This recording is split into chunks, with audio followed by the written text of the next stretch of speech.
barangay ngayon na lahat ng mga dokumento nyo kailangan dumaan sa sitio coordinator bago kayo pupunta ng barangay.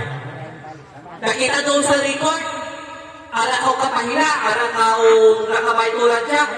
So, kung ka anay ni chairman, magbayad ko anay sa treasurer para matawan ka clearance, sitio clearance. Dadi, ang danan karatong mo ba itong dadi?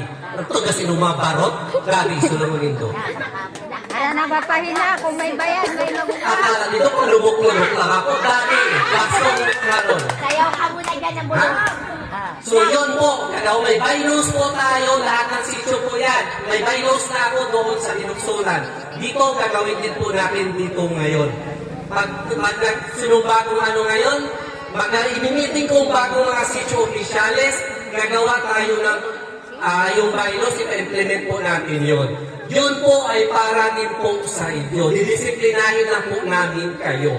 Diyan, kararapit ng mga balay, ara ko nakita ang ano, pero pag reklamo sa ayuda, reklamo, ara ko nakikita maitsura din sa meeting. Di ba? Mga tulad na to, ano na, ikaw po sa komunidad ka, marunong ka sana mag-participate sa komunidad mo. Kasi hindi mo lang pagmalasakitan ang sarili mo, kundi yung kapwa mo rin sa komunidad. Hindi po tayo makapagsama, hindi tayo makasarili. Iwasan po natin makasarili na inintindi lang po natin yung ating sariling kapakanan.